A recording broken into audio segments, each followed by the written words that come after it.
hatuwezi sisi ni maskini, hatuwezi. Kwa hivyo athari yake leo, Donald Trump anataka vitu vya haraka haraka. Wenzake wamefanya taratibu, na umeona leo tumezungumzia masuala Swift hapa. Leo PBZ ukienda utaambiwa Swift iko wapi? Hebu tupe Swift namba yako. Tumechelewa kwa sababu ile kuwekwa kwamba sisi hatujui, sisi ni maskini, sisi hatuna teknolojia, hatuwezi, hatuna infrastructure. Hata ile thinking yetu inatudumaza in such a way hatujatengeneza alternative infrastructure ya finance. Sasa hivi ametubania. Mara nyingine unaweza ukaangalia kwa upande mwingine, it's a blessing in disguise.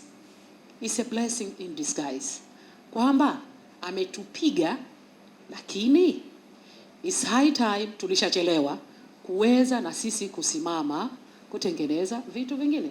Alichokifanya Mchina unaweza katika terms za IMF, China bado ni developing, inaendelea kwa maana GDP. Ni GDP unagawa na population. Wana GDP, uchumi wao ni mkubwa, lakini na population yao ni kubwa. Walichokifanya mwanzoni miaka hiyo, wakasema walikubali kwamba Marekani ameendelea. Wao wamechukua vijana wao waende wakasome huko Marekani walikoendelea.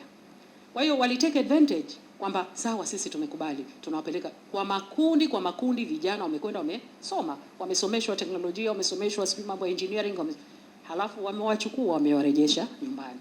Njoo to develop.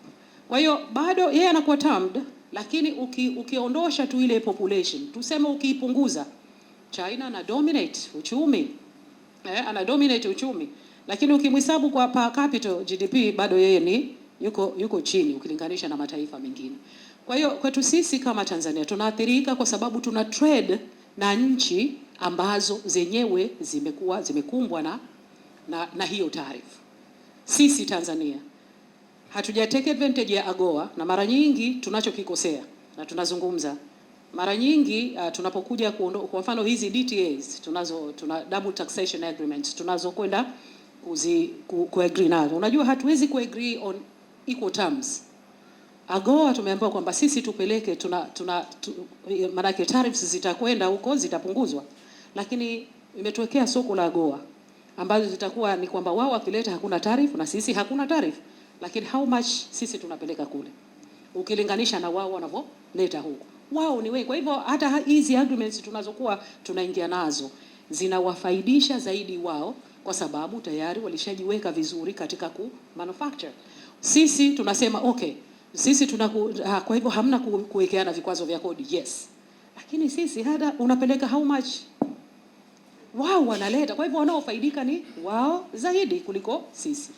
Sasa maybe addition yangu to that ni kwamba pengine tumeathirika equally, na tumeathirika kwa sababu tuna trade na nchi ambazo zimeathirika. Leo ikiwa kwa mfano tunapeleka ufuta, labda tuseme Vietnam, tunapeleka ufuta Tanzania. Na yeye ana process anapeleka Marekani. Sasa amewekewa tariff. Maana yake nini? Kama alikuwa anunue, labda alikuwa na dola 100, anunue labda kwa kwetu sisi atapata tani 100 tuseme. Halafu atapeleka kule atapata 50 alikuwa, lakini sasa hivi akipeleka kule atapata 25 kwa sababu ya ushuru. Ina maana hata na sisi sasa anapunguza uwezo wa kununua kutoka kwetu. Kwa maana na sisi tutakuwa tunaathirika kwa sababu yule ambaye tuna trade naye amepunguzwa nguvu zake. Kwa hiyo tunaathirika katika hiyo la kwanza. Lakini la pili kwamba bado hatujatengeneza miundombinu ya kutrade within Africa sisi wenyewe. Kinachotusaidia ni ile Global South Cooperation, lakini bado na wenyewe walishaendelea.